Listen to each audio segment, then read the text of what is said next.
What's up, everyone? Welcome to this day in Philly sports history for July 8th, 2024. I'm your host, Jim Montgomery. Welcome to a Monday edition of the podcast. Dragging a little bit on this Monday after a nice, extended, long holiday weekend. A lot of fun, though, but time to detox, dry out a little bit this week. But it was a fun weekend. But like I said, dragging. Quick housekeeping note, this weekend going down to Ocean City, Maryland with my parents for a few days. So Sunday, Monday, and Tuesday of next week will be different background. Still will get the podcast up, so no need to worry. We are here every day, 365 days a year.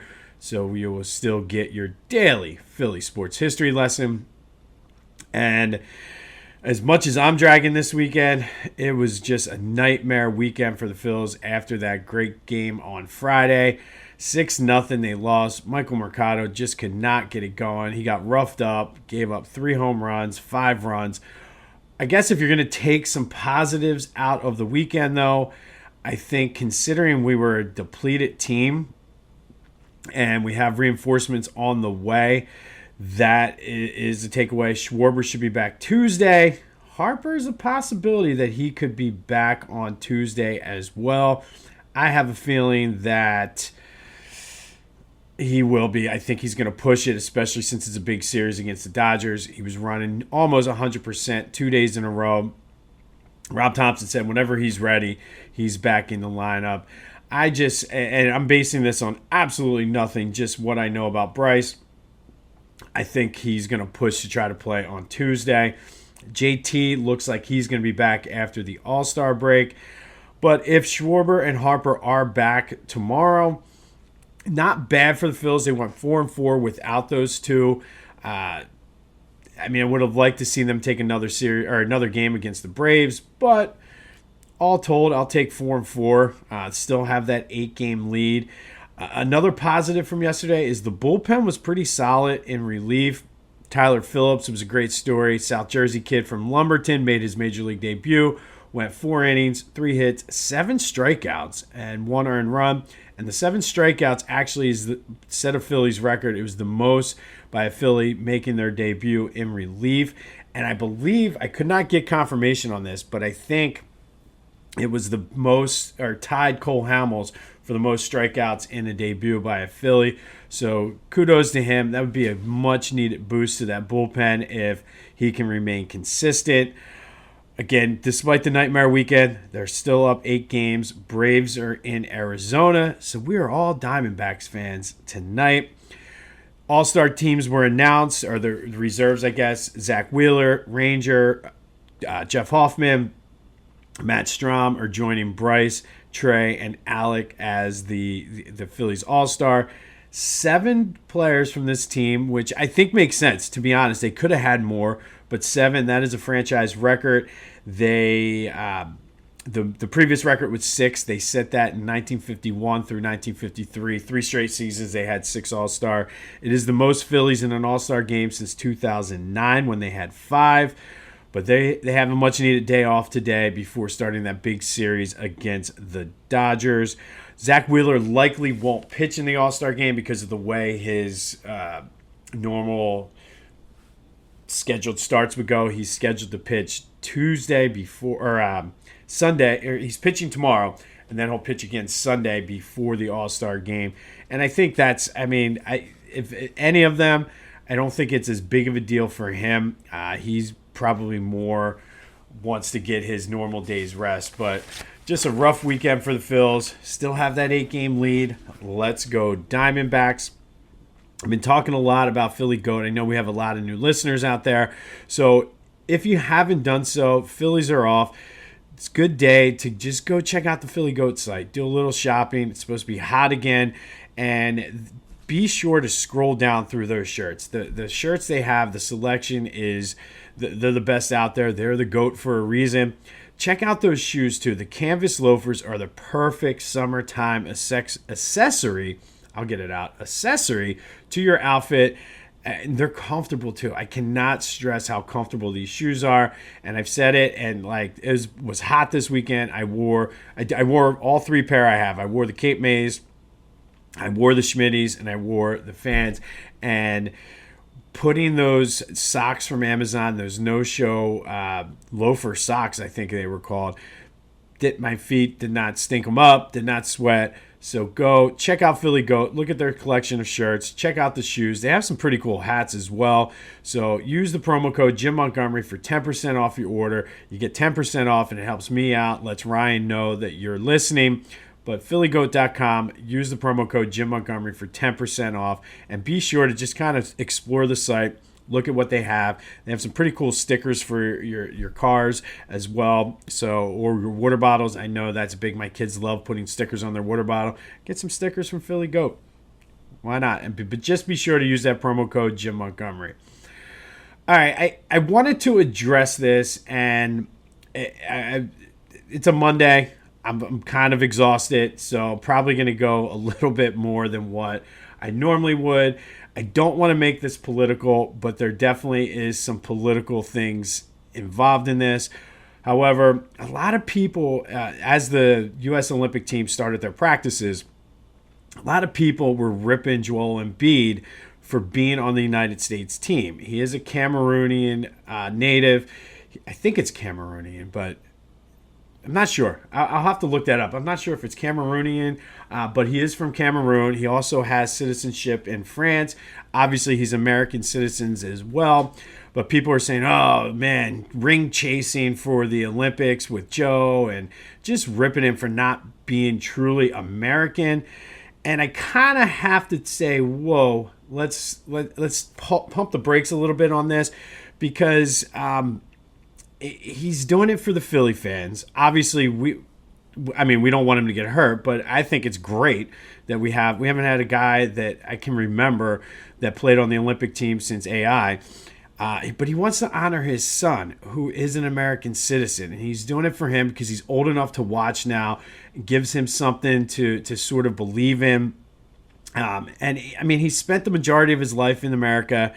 And I'm pretty sure he did most of his basketball from AAU on up in America. He learned the game in America.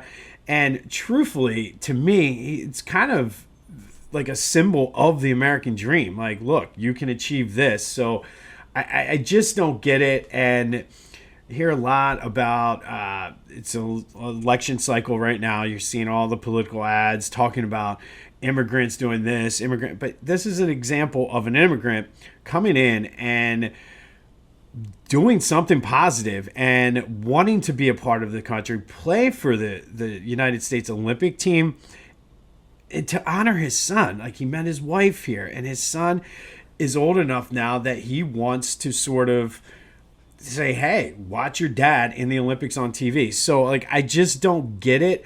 I don't know if, and this is why I didn't want to turn it too political, because I don't know if it's a political thing because he's an immigrant and not born here, like an American native, or if it's more just the amount of hate that this guy gets is just, I mean, and he just rolls with it. So, I mean, I don't know. Let me know your thoughts on that. Do you have a problem with Joe playing for the United States Olympic team? I don't. He's an American citizen. And it's not like he is doing it to win the gold medal, because if he wanted to be the star, he would play for Cameroon or even France for that matter.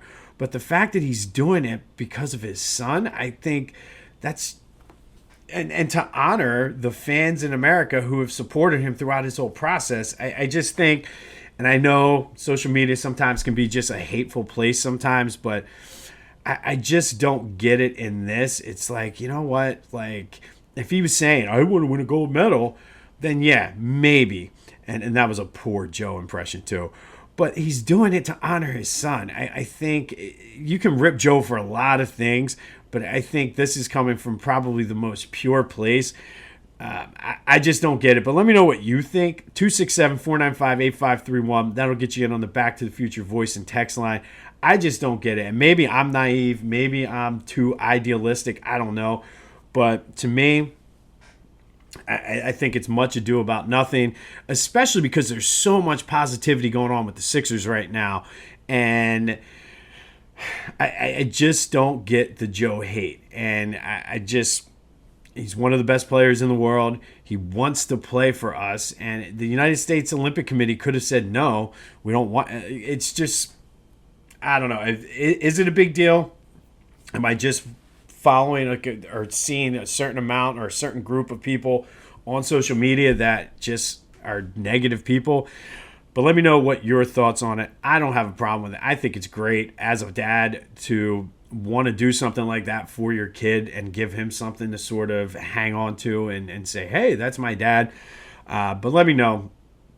Paul George will be wearing number 8 to honor Kobe Bryant, who is one of his heroes. Love that.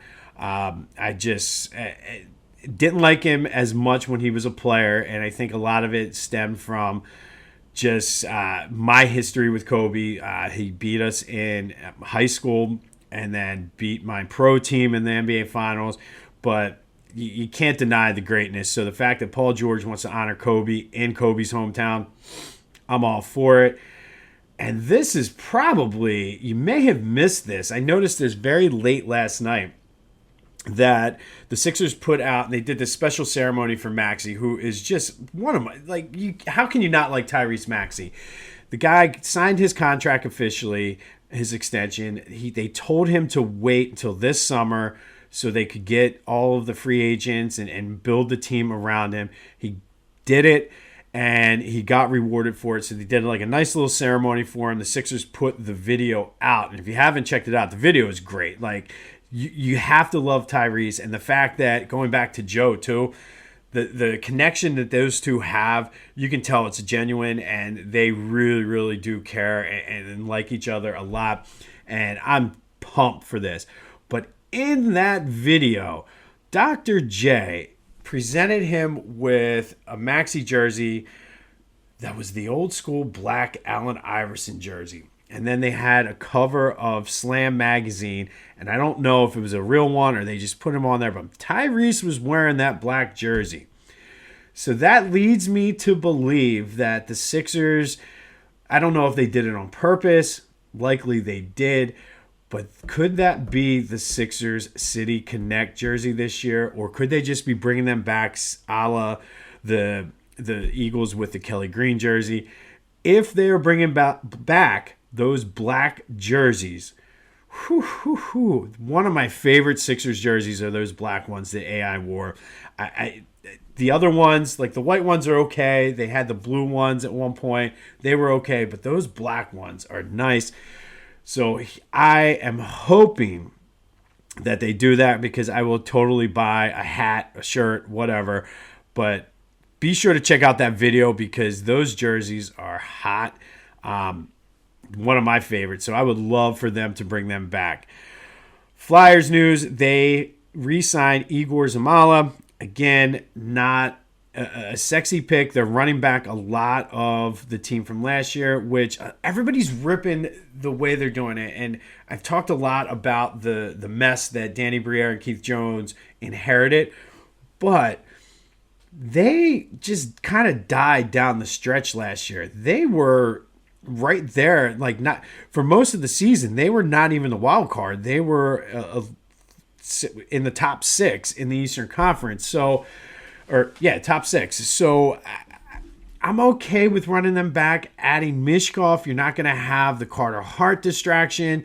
You're not going to have any of the other distractions. You're going to know what the team is. And I'm looking for John Tortorella to really get the most out of this team. So if they're going to run it back for this year with their eyes on next offseason, I'm all for it. Jet Luchenko officially signed his entry-level contract, and he seemed like, by all accounts, he was doing well in their little camp or whatever they had. So if that's the case, sign me up. But more importantly, those black jerseys are coming back. They have to be coming back. Why else would he give him a black jersey and then show the picture of Slam magazine with Maxey wearing it? Listen, I'm just saying, if they are, I might excuse me, I may have to make a purchase of one of those black jerseys as well. The only question is going to be, do I get Joe or do I get Tyrese? Let me know that on the Back to the Future voice and text line if you're going to weigh in about Joe. which jersey would you get? Do you get Joe or do you get Maxey? I think I might have to lean Maxey. As much as I like Joe, might have to go Maxey on this one. But let me know. Black jersey, Sixers, yay or nay. All right. I want to wish today, we are going back to 1933, and I want to wish a very, very special and happy 91st birthday to your Philadelphia Eagles. On this day in 1933, the NFL granted Bert Bell and Wray the rights to start an expansion team in Philadelphia. They're taking the place, or they would be taking the place of the old defunct Franford Yellow Jackets. And there's a lot of debate about this, but everybody says, oh, well, they just bought the Yellow Jackets. And they did not buy the Yellow Jackets. They bought the rights to the NFL in Philadelphia. And none of the guys from the old Franford Yellow Jackets played for the Eagles that first year in 1933, even though they used this similar jersey scheme. But the Eagles, we've talked about this before, they were named after the Blue Eagle, which was the logo of FDR's National Recovery Act plan after the Great Depression.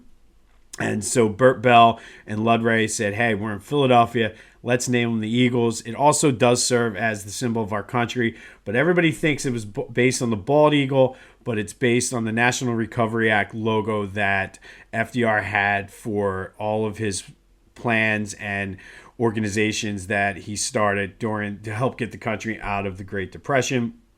During the first 90 seasons for the Eagles, they have compiled a record in the regular season of 624, 636, and 27, 25 and 26 in the playoffs in 30 playoff appearances. Let's get that record over 500 this year, boys.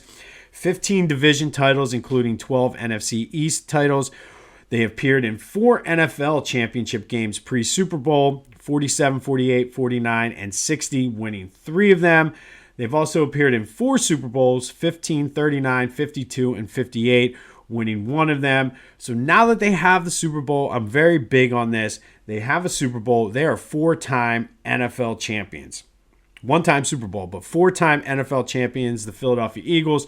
13 Hall of Famers that are mostly associated with the Eagles: Chuck Bednarik, Bert Bell, Bob Brown, Harold Carmichael, Brian Dawkins, Sonny Jurgensen, Pete Pios, Norm Van Brocklin, Tommy McDonald, Greasy Neale, Steve Van Buren, Reggie White, and Dick Vermeil.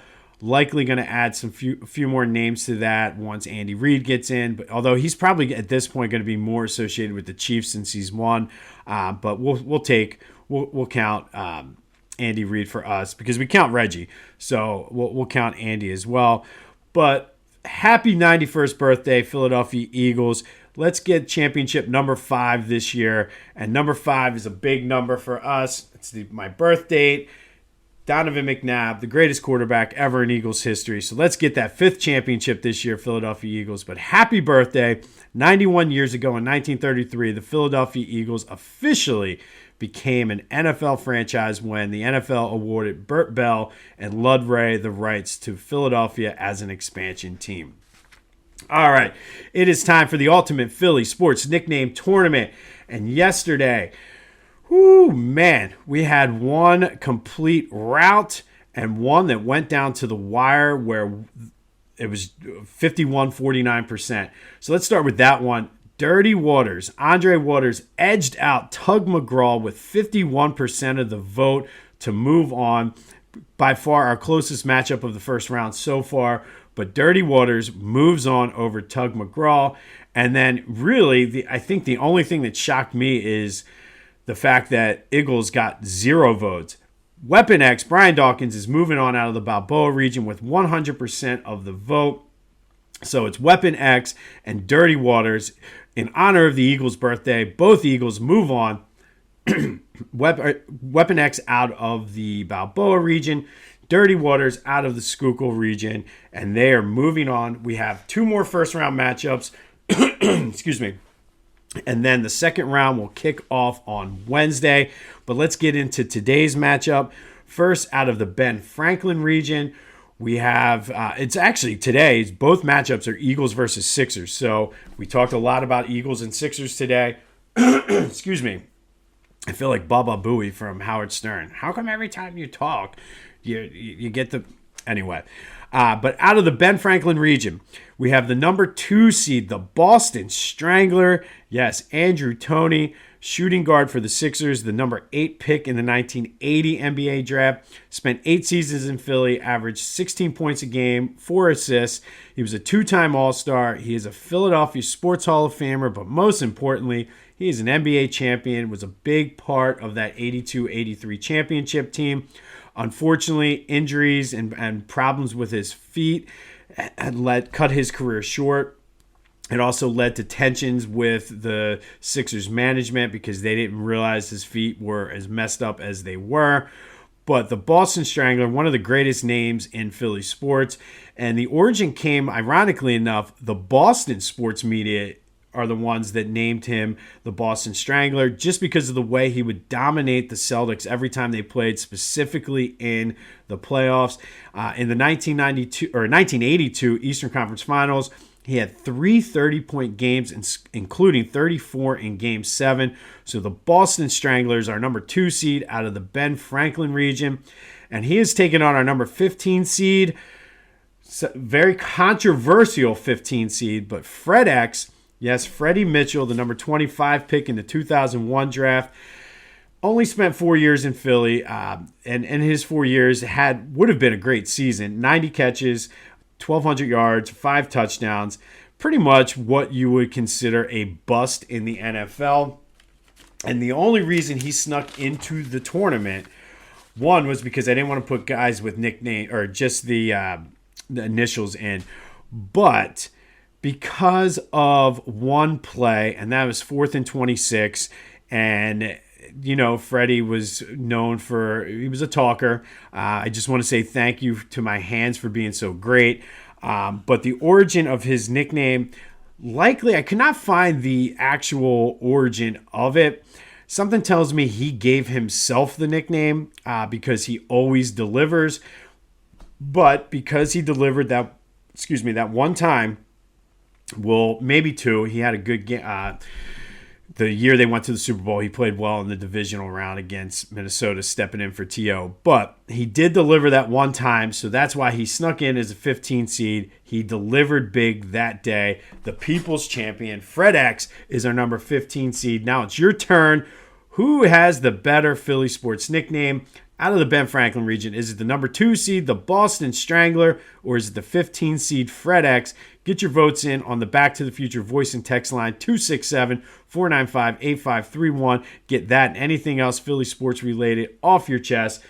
And now we move to the Cheesesteak region. And in the Cheesesteak region, we have the number 4 seed, the round mound of Rebound. Charles Barkley, a fan favorite, a legend in Philadelphia. He was the number 5 pick in the 1984 draft, spent 8 years in Philly, and while in Philly, he was a 6-time All-Star, won the MVP in the All-Star game in 1991. He's on the NBA's 50th and 75th anniversary team. His number 34 is retired.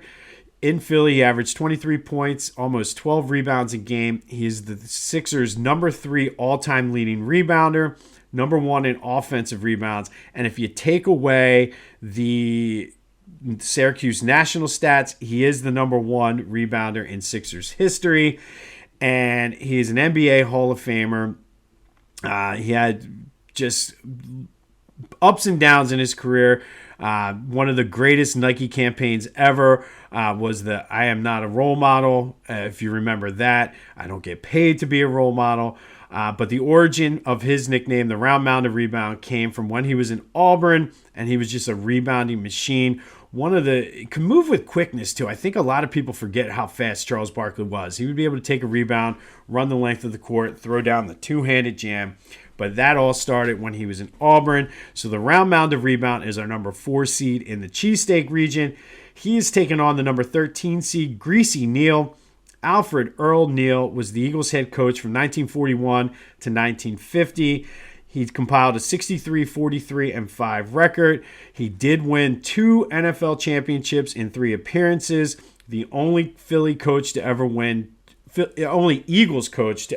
2 titles for the same team. or win 2 titles in Philly, I should say. He's number 2 all time for the Eagles in wins, and he's an Eagles Hall of Famer. He's in the College Football Hall of Fame, the Pro Football Hall of Fame, both as a coach. And a little fun factoid on Greasy Neale. He actually played professional baseball as well and did spend a season in Philadelphia with the Phillies in 1921.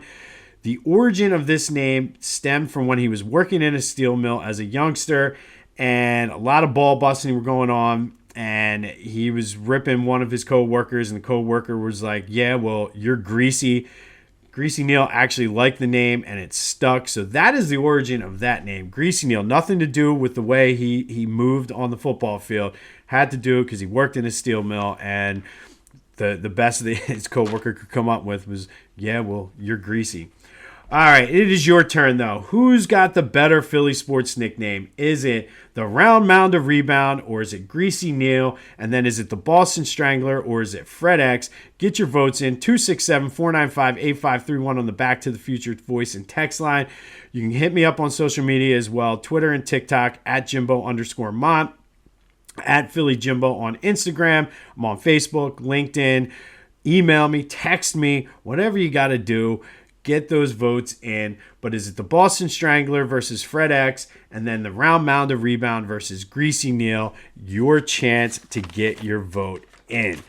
On this day in 1933, the Philadelphia Eagles were officially born when the NFL granted Wray and Bert the rights to the franchise in Philadelphia to take the spot of the old Franford Yellow Jackets, who won the first football championship in Philly. A little side note there.